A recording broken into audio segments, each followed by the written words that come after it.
ಆತ್ಮೀಯ H16 news ಅರ್ಥಾತ್ ದೇಶದರಾಮಗೆ ಸ್ವಾಗತ. ನಾನು ನಿಮ್ಮ MI ಅಥವಾ ಮಲ್ಲಪ್ಪ ಜೋತ್ ಅವರು. ಆತ್ಮೀಯರೇ,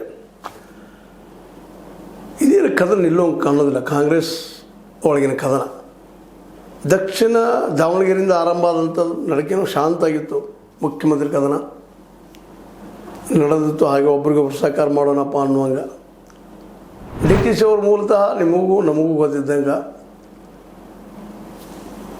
ಈ ಒಂದು ಹೈಕಮಾಂಡ್ಗೆ ಅತ್ಯಂತ ಪ್ರಿಯ ವ್ಯಕ್ತಿ. ಆರ್ಥಿಕವಾಗಿ ಸಹಾಯ ಮಾಡೋದಾಗಿರ್ಬೋದು, ಮತ್ತು ಒರಿಜಿನಲ್ ಕಾಂಗ್ರೆಸ್ಸಿಗರಾಗಿರ್ಬೋದು, ಎಲ್ಲ ದೃಷ್ಟಿಯಿಂದ. ಆದರೆ ಇಲ್ಲಿ ಮುಖ್ಯಮಂತ್ರಿ ಕೂತಂಥ ದೊಡ್ಡ ಬಂಡೆಗಲ್ಲಾದವ್ರು ಯಾರಪ್ಪ ಅಂತಂದ್ರೆ ಸಿದ್ದರಾಮಯ್ಯನವರು. ಸಿದ್ದರಾಮಯ್ಯನವ್ರ ವರ್ಚಸ್ಸಿನಿಂದಾಗೆ ನಮ್ಮ ಡಿ ಕೆ ಶಿ ಅವ್ರಿಗೆ ಏನೂ ಮಾಡಲಿಕ್ಕೆ ಆಗಂಥ ಪರಿಸ್ಥಿತಿ ಆಯ್ತಪ್ಪ. 2022 ಹೋಗಲಿ ಗಾಡಿ ಅನ್ನೋದ್ರೊಳಗೆ ದಕ್ಷಿಣ ದಾವಣಗೆರೆ ಒಂದು ಬುದ್ಧ ಎದ್ದು ಬಿಡಿದ ಮೇಲೆ ಅಲ್ಲಿ ಒಂದಿಷ್ಟೇನೋ ಗಡಿಬಿಡಿ ಮಾಡಿ ನಿರ್ಧಾರ ತೊಗೊಂಡ್ಬಿಟ್ರು.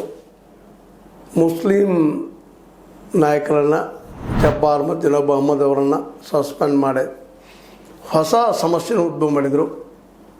ಅಂದರೆ ಅವ್ರಿಗೂ ಅನಿಸೋದನ್ನು ಮಾಡಿ ತಪ್ಪು ಅಂತೇಳಿ. ಯಾಕಂದ್ರೆ ಮೇ 4ರವರೆಗೆ ವೇಟ್ ಮಾಡಬೇಕಾಗಿತ್ತು. ಅದನ್ನು ಹೇಳಿದಂತಹ ಸಿದ್ದರಾಮಯ್ಯರ ಬಣದವರು ಅದನ್ನು ಒಂದಿಷ್ಟೇನೋ ಅವರ ವಜಾ ಮಾಡಿದ್ದು ಕ್ಯಾನ್ಸಲ್ ಮಾಡಿರಿ, ಮತ್ತೇನೋ ಮಾಡಿದ್ದು ಒತ್ತಡ ತಂದರು. ಹೈಕಮಾಂಡ್ಗೆ ತಿಳಿಸಿದರು.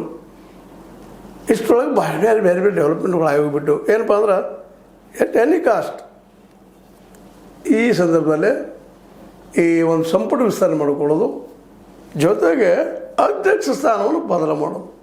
ಅಂದರೆ ಡಿ ಕೆ ಅವರ ಶಕ್ತಿಯನ್ನು ಕಡಿಮೆ ಮಾಡೋದು. ಡಿ ಕೆ ಅವ್ರ ಶಕ್ತಿ ಇರೋದು ಅಧ್ಯಕ್ಷ ಸ್ಥಾನದಲ್ಲಿ. ಅದನ್ನು ಸತೀಶ್ ಜಾರಕಿಹೊಳಿಗೆ ವಹಿಸ್ಕೊಡುವಂಥ ಪ್ರಯತ್ನ ನಡೆದು ಇದರಿಂದ ಮತ್ತಷ್ಟು ಸಿಟ್ಟಿಗೆದ್ದು ರೊಚ್ಚಿಗೆದ್ದು ಅಲ್ಲ ಈ ಅವಕಾಶ ಬಿಟ್ಟರೆ ಮತ್ತೆ ಹೋಗ್ತದೆ ಅನ್ನೋದಂತೆ ಮತ್ತೆ CM ಕುರ್ಚಿಗಾಗಿನ